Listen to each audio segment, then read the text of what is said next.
everyone, it's Jennifer from Flux. In this video, we're going to learn how to crochet this pretty little Lucky in Love pin.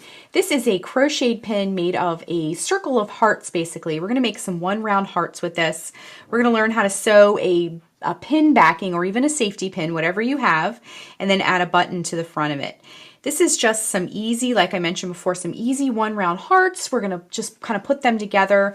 And this has actually been a pattern on Flux for quite a while, but it never had a video. So I'm really excited to be sharing this video with you today. It's about 3 inches across, just to give you an idea of size, although you can change the yarn and hook as needed, whatever you have on hand. So let's get started. For this project, you'll need a pair of scissors, a tapestry needle. You'll need a pin backing that you can easily find in a pack at the craft store. They're very inexpensive. Also, if you can't find them or just want to use things you have on hand, you could also very easily use a safety pin as well. You'll need just one button. Now, I grabbed a few just to show you. This is some coconut wood. This is a wood button. Now, one side has a design, sort of mimics the 4-leaf clover design. The other side is plain, if you wanted to do that. And then this is a fabric covered button that kind of has the same green as our yarn. So I thought that was a nice little button also. But just one button is all you'll need. And we're going to be using a 5.5 millimeter eye crochet hook. And then for our yarn, we're going to be using some Red Heart Super Saver. This is called Medium Time, the colorway. You can really use any shade of green you like. And to be honest, you can use any other yarn you like. Just look on the back for the recommended hook size. This one happens to be the 5.5 millimeter eye crochet hook like we have here.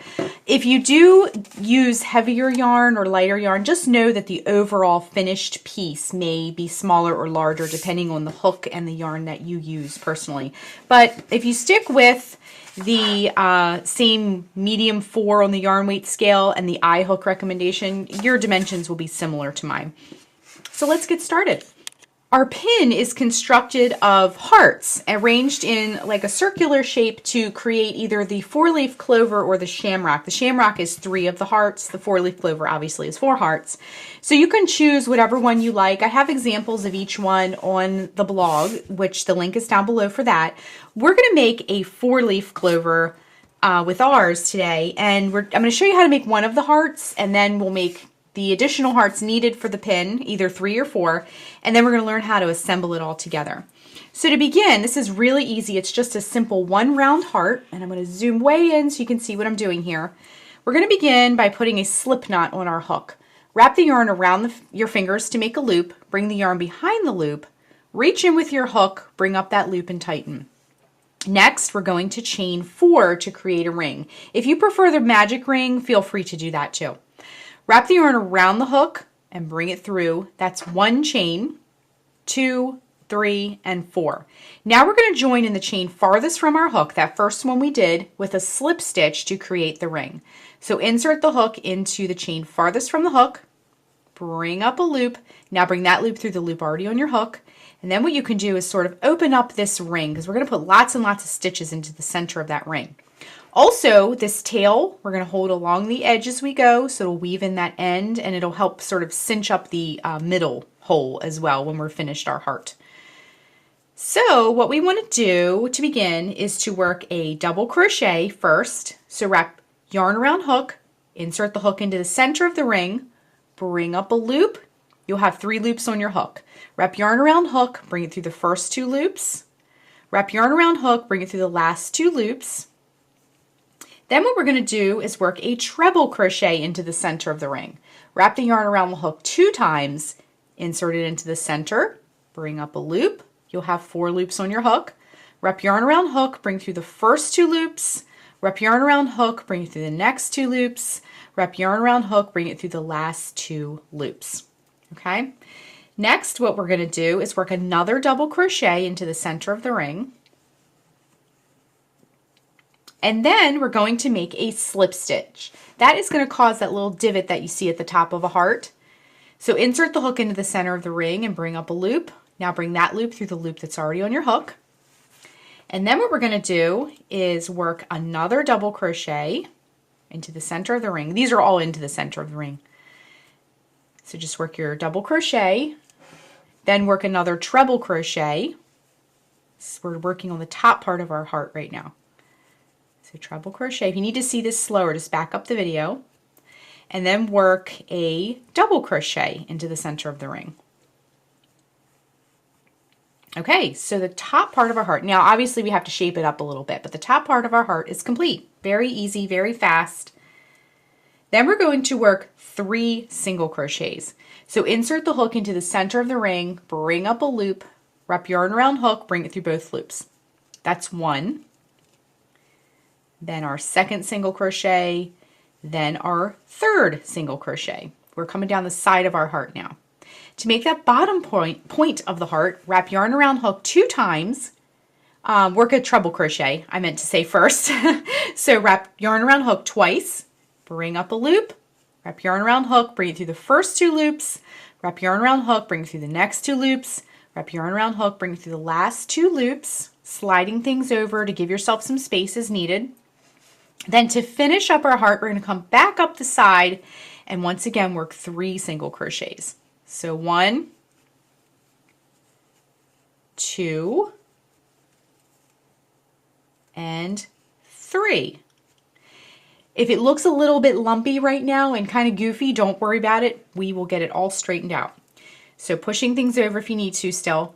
We're going to join with a slip stitch. Remember that first double crochet we worked? We're going to join with a slip stitch to close the round. So insert the hook into that double crochet, the top of that double crochet, making sure you have 2 loops on there.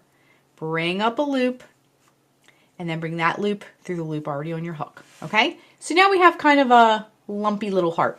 No worries. Let's trim.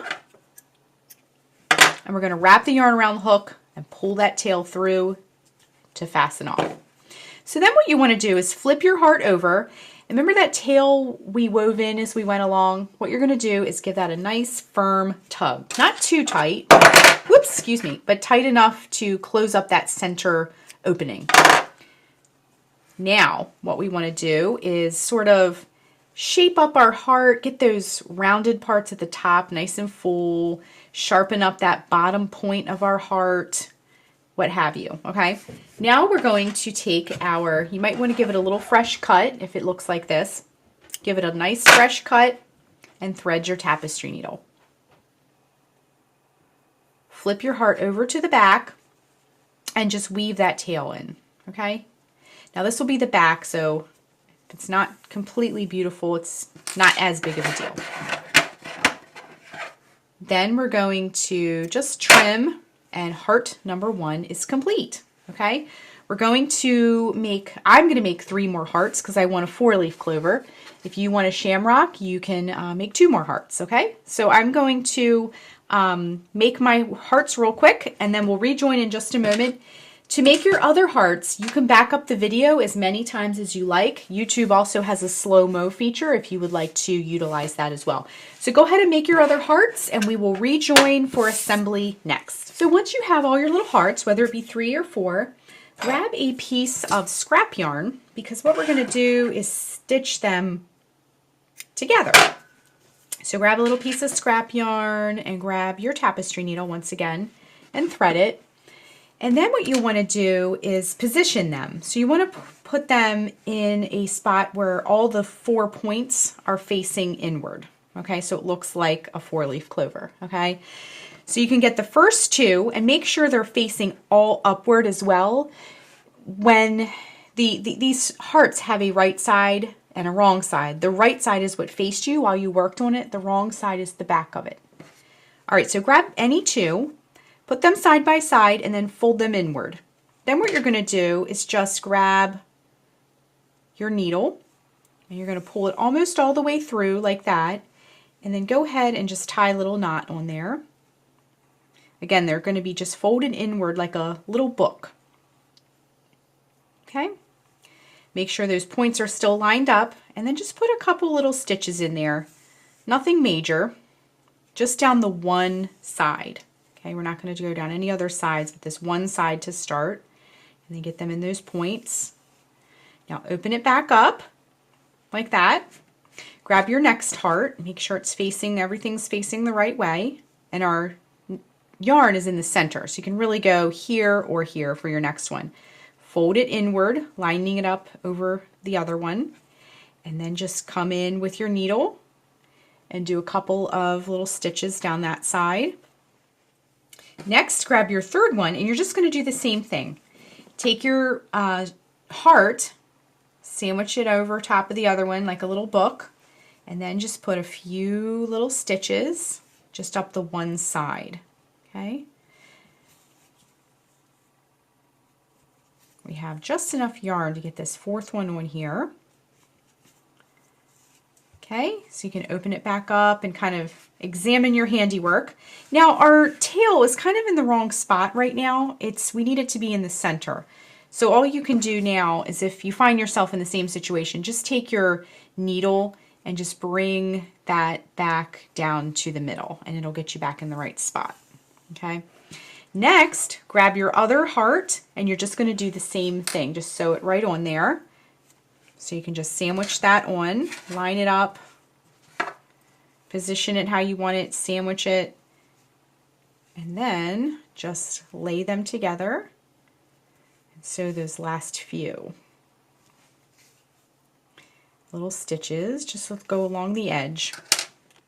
Once you're finished sewing everything together, you'll have all of your stuff lined up, and then there'll just be one more space to sew together, okay? Just where you began and where you came around and then where you ended.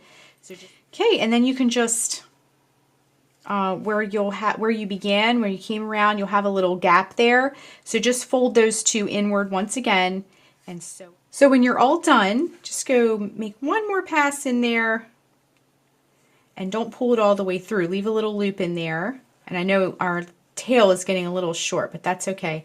Just bring it back, run through one more time, pull to tighten. And then what you can do is, I'm going to show you a little tip. If your tails are very short like mine, try putting the needle into your project first, like that, and then thread the needle. And you can get it right in there without having to worry about your tail being too short. And so you can just pull it right in there, and it works great. Okay, so grab your scissors, give it a trim, and then we'll just repeat for the other one. And we're going to shape this up. This needs a little bit of shaping. Whenever you seam something, sometimes it gets a little distorted. But we're going to shape it up and get it ready for its button and the pin backing next. Okay, so we can flip it back to the front and just make sure you got those nice little divots of your heart. You have space in between each of your little clover leaves. They're now clover leaves, not hearts, right?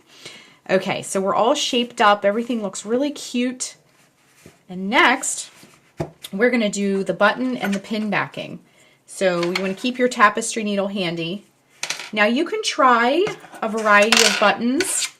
You can kind of hold them on there. To me, all that blue doesn't look as St. Patrick's Day to me. This one is a little large, and it kind of covers up a lot of that pretty stitch work that you did. And this coconut wood button, I think, is just really pretty. So what we'll do is we'll sew that one on. But it's totally up to you. Pick whatever you like, whatever strikes your fancy. Cut 2 pieces of yarn about 8 to 12 inches long. Thread one of them. And then flip your shamrock or 4-leaf clover over. And then if you notice, if you're using a pin back, you'll notice that there are some holes in your pin back. So just open it up, lay it flat. Try not to poke yourself with the pin, because that would hurt. But just go into those holes, and it doesn't have to be perfect. You're going to put a button in the center of this. You don't have to put the button. I mean, it would look very pretty without the button too. But I like that little bit of mixed texture of the yarn and the wood. I think it looks pretty together. Gives it a little bit of a rustic look. But we're just going to go into those holes, working our yarn, okay? And then you can take these 2 ends and just tie them right together, just like that. You can cut them flush, or you can weave them in. It's totally up to you. This side will be against you, so you won't see it as much. I'm just going to trim them just to save time. And then, before you do anything else, close up that pin so it doesn't poke you. Those are really, really sharp. Okay, just close it up and then it swivels to kind of lock it into place. So you can leave this as is. I'm going to put this nice little rustic button on here. Make sure, whoops, your tapestry needle goes through your button first before you begin. Sometimes I've gotten all excited about a button and then it doesn't fit and it's super disappointing. I like to use matching yarn, makes it look extra pretty. And you can kind of figure out where you want the top of it to be. I kind of like how it looks that way. And then come in from the back. You might need to kind of shimmy it in there with that pin backing. You could do the button first if you like. Go in a few times, get that button nice and secure. Make a few passes. I'm going to do 2 passes. It's not a functional button, so it doesn't have to be like super, super strong. All right, and then you can kind of position things as needed. So our little pin is complete and it looks so cute and the button just adds a nice little touch to it. This would be perfect to wear on St. Patrick's Day or if you just want to wear something lucky on your shirt or jacket or something. So that is how you crochet the Lucky in Love pin. Thanks so much for watching and be sure and click the subscribe button to get all the latest Fiber Flux video updates. Thanks again.